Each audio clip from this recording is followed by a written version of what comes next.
Welcome to the Teaching Mythology podcast. I'm your host, Leslie, from Education is Powerful.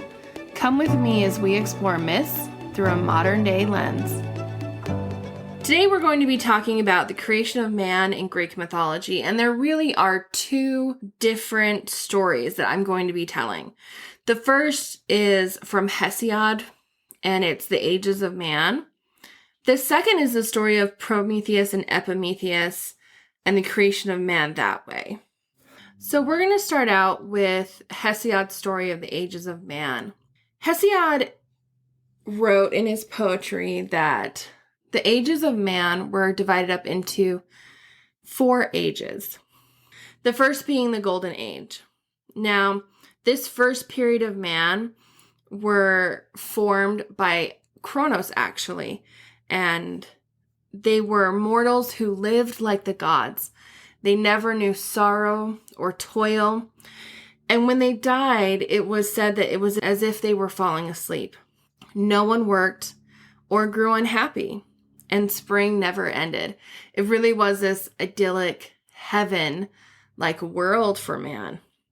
And it's described as a period in which people actually aged backwards.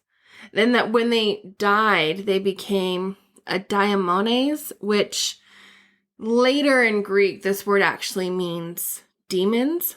But these men aged backwards, and then when they died, they would roam the earth. So you can totally see how that creates this demonic or demon or ghost-like presence or feeling. Now, when Zeus became the ruling titan, the Golden Age ended. That brought on the second age, which is the Silver Age. Zeus is in charge, and he is actually creating this generation of man. He wanted them to be much more inferior to the gods in appearance and wisdom. Because you see, in the Golden Age, when Zeus was fighting Kronos, the men of the Golden Age fought against Zeus. So he didn't want to continue that type of man, right? They betrayed him. So he punishes them, as he is wont to do. One of the first things that Zeus did is he divided the year into 4 seasons. And he made it so that these silver men had to work. They had to plant grain. They had to seek shelter. But they lived for a long time. It's said that a child could play for 100 years before growing up. So these men lived for long periods of time. The one problem with these men of the Silver Age is that they wouldn't honor the gods. So Zeus caused them all to be destroyed. And when they died, they became the blessed spirits of the underworld. So this is the first mention that we have of an underworld or an afterlife in Greek mythology. Now, the third age is known as the Bronze Age. And Zeus made men in this age out of ash trees. The men of the Bronze Age were terrible and strong and warlike. Their armor and houses were made of bronze, and they did not eat bread, living mostly on meat.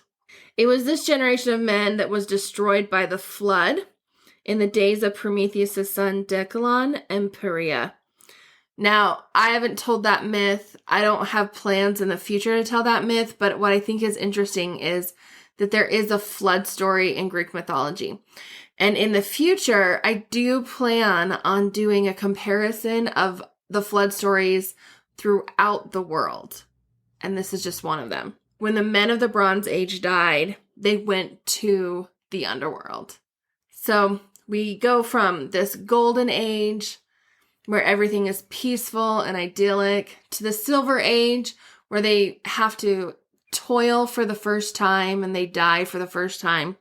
And then the Bronze Age, where it is war. And there's a sense of barbaricness about humans. Now, the fourth age is known as the Age of Heroes. So this is actually, according to Hesiod, a historical period and not really an age of man. So there are really 4 ages of men and then this age of heroes. But we know this age as the Mycenaean Age, and the stories told by Hesiod and Homer. The Age of Heroes is known as a time when men kind of came out of that barbaricness that they had in the Bronze Age. And this is where we have the stories with demigods, that humans and men are strong and brave and true. And unfortunately, a lot of these great heroes were destroyed or died in wars, according to Greek legends. Now, after death, some of these heroes went to the underworld, but others went to the Isles of the Blessed. And when we talk about the underworld and when we start telling myths of the underworld, I'll talk about the Isles of the Blessed, but it's this extra special place that only heroes could go to, but they had to prove themselves worthy 3 times in order to make it there. And then last but not least, we have the Iron Age. So this is the time that Hesiod referred to his own time. And this is what Hesiod called all modern men. So Zeus created all of these modern men as evil and selfish and burdened with weariness and sorrow. And it's during the Iron Age that all manner of evils came into being and virtues disappeared from the earth. Most of the gods that were left here to the earth actually abandoned it because of this wickedness of men. This kind of explains for the Greeks why the gods are not more present in their world. It's that they live in the Iron Age and the gods have left them because they're not worthy of the gods. So Hesiod actually predicted that one day Zeus would destroy this race and create a new race that would be more worthy of him. So there's one story of the creation of man. The second is the story of Prometheus and Epimetheus, and this is one that I feel like is more well known. And the myths are told more frequently in this story when we teach them in schools. So just as a reminder, harken back to 2 weeks ago in the episode with Zeus, that Prometheus and Epimetheus actually fought with Zeus in the Great War against the Titans. They were the only 2 Titans who went against their brother Kronos and fought with Zeus. So Zeus gives Epimetheus and Prometheus the role of creating all the animals and mankind on the earth. So in this version of the myth, in this story, there hasn't been a creation of mankind yet. So this is the first creation of mankind. So Epimetheus is the one who creates all of the animals of the earth. And he gives them all their qualities, such as being swift or cunning, giving them strength and fur and wings. And unfortunately, he got a little carried away with himself, because by the time it was Prometheus's turn to create man, Epimetheus had given all the really good qualities to the animals, and there were none left for mankind. So Prometheus decided to make man stand upright, just like the gods, and to give them fire. Now, in the story, Prometheus actually forms man from clay, and Athena is the goddess who breathes life into man. Now, Prometheus loved man more than he loved the Olympian gods. They had banished most of his family to Tartarus, and they were his own creation. And we always love our own creations more than we love other things, right? They really were quite literally his children. But Zeus decided that man must sacrifice a portion of their food to the gods. And Prometheus felt like this was kind of a ridiculous request. They were already living on Earth. They were already toiling and working hard and having to hunt and forage and grow for their food. So why should they sacrifice a portion of their food to the gods when the gods don't eat meat or grain, right? They eat the food of the gods, they drink nectar, and this is a silly request to Prometheus. So he decides to trick Zeus. And this is a way for him to kind of get revenge on Zeus for all the pains that he has inflicted upon Prometheus's family. So Prometheus creates 2 piles of food, one with bones that are wrapped in juicy fat, and another with the finest meat hidden inside a hide. And this is supposed to represent the portion that the humans are going to give to the gods, right? And then Prometheus asked Zeus to choose one of the two piles of food to take back, right, as the sacrifice.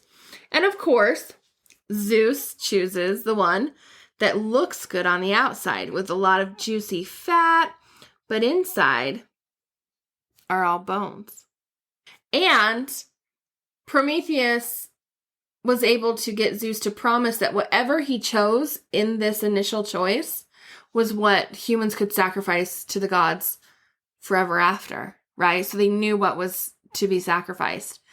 By wrapping up the bones the way that he did, Prometheus basically ensures that mankind can always sacrifice their bones and fat to the gods, but keep all the good meat and the hides, which they need for food, shelter, clothing, and all those things, right?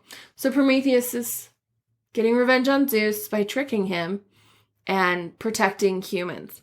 Well, of course, Zeus is absolutely infuriated by this trick, and so he takes fire away from mankind. So you can have your meat, but good luck cooking it. Good luck staying warm. And that's his form of punishment. It's interesting how Zeus, well, not just Zeus, but all of the gods are always seeking revenge. And we're going to talk about that more in just a sec.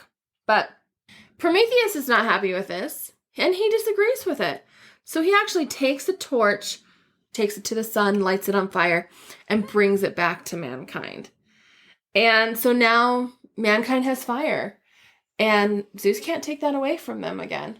He is absolutely enraged, and he decides to inflict a terrible punishment on both man and Prometheus.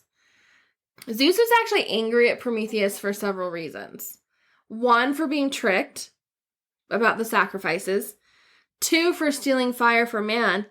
And 3, there's a prophecy that says that Zeus will be dethroned by one of his children. And he doesn't know which child that is. And Prometheus knows, and Prometheus refuses to tell him. So it's interesting that the timeline and the myths kind of get messed up. But this prophecy about Zeus actually happens much earlier in the myths.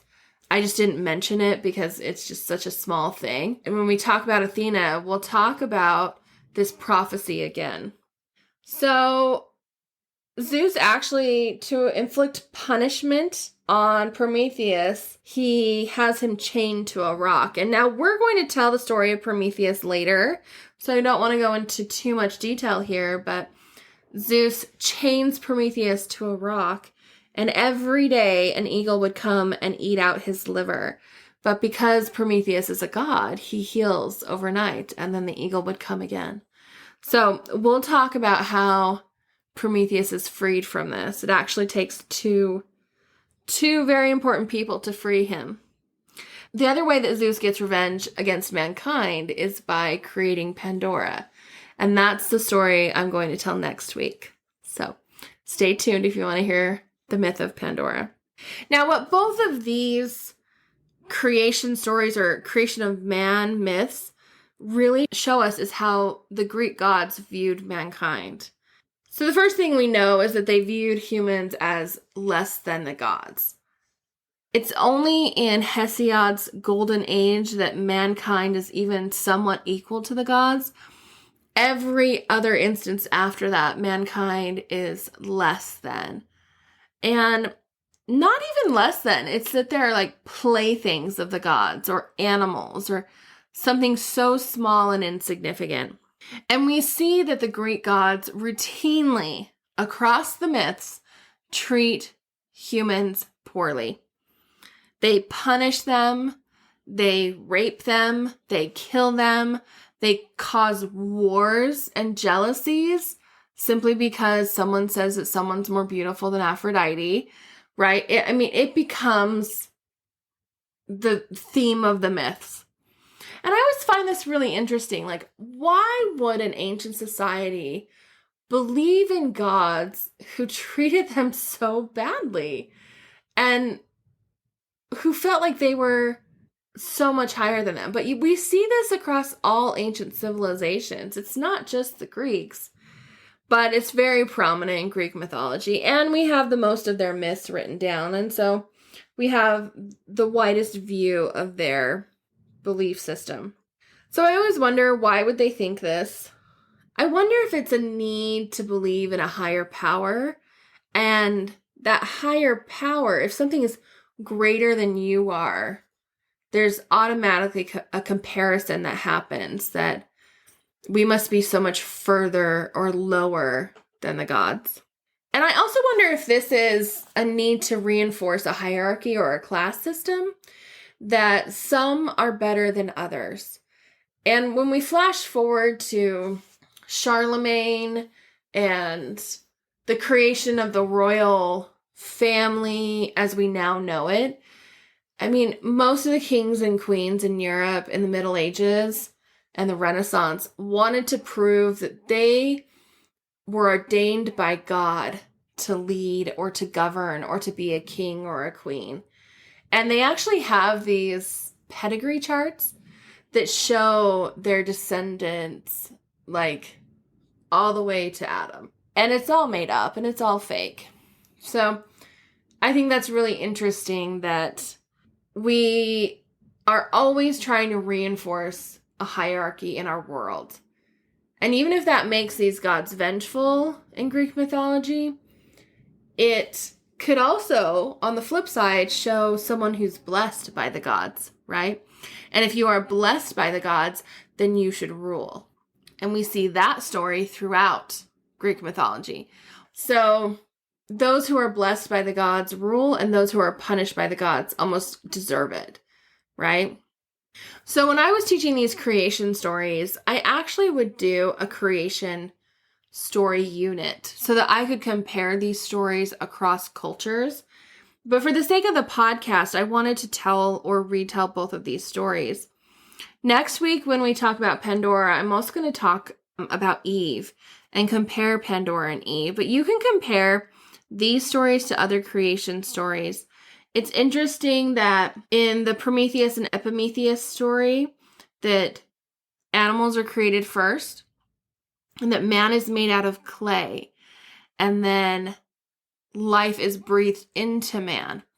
This idea that man comes from elements of the earth, and then a god, or in this case a goddess, breathes life into them or breathes their spirit into them, is something that you see across cultures. The idea of sacrificing to gods is not new. That is also across cultures. Having several ages of men or stages of men, that is also a creation story that shows up across cultures, where the gods try for a first time, don't like that version of mankind, try for a second kind, don't like that version. And generally, it's that they're either trying to improve on their creation, or their creation is too powerful and they are trying to knock that down. They're so afraid of losing power. In Hesiod's version, Zeus actually creates the men of the Bronze Age from ash trees. This is also very common, that men come from trees. And in the Norse myth, we have them being created by an ash tree specifically. So that's really neat to see that comparison or that similarity. So I haven't decided yet how I want to do the creation myths in the podcast. It is a huge 3-week unit in my class, and we actually take each of these creation stories from around the world, and I use a website called thebigmyth.com, or maybe it's bigmyth.com. It's free, and they have animations that show the creation in 20-something different cultures from around the world. They have printed retellings of these, and they have lists of the gods and historical and cultural background. It's amazing. But we do several things where we get into groups and present on each of the myths. Then they do comparison. They write their own myth. I have a final essay. It's really interesting to see this comparison. And at the end of all of it, I asked the students, what do you learn from all these myths? What is it teaching you? And inevitably, students come down to the conclusion that we have more alike or more similarities with people than we realize. And that all of these ancient cultures, none of them stood alone in their beliefs. They really were connected to each other. And you can have flood myths from Australia to the Judeo-Christian to, in South America. So they're not even connected geographically to each other. And as we keep probing, I ask students, well, what do you think that means? Why do you think that happened? And inevitably, somebody will say, well, maybe it's because all mankind once lived together.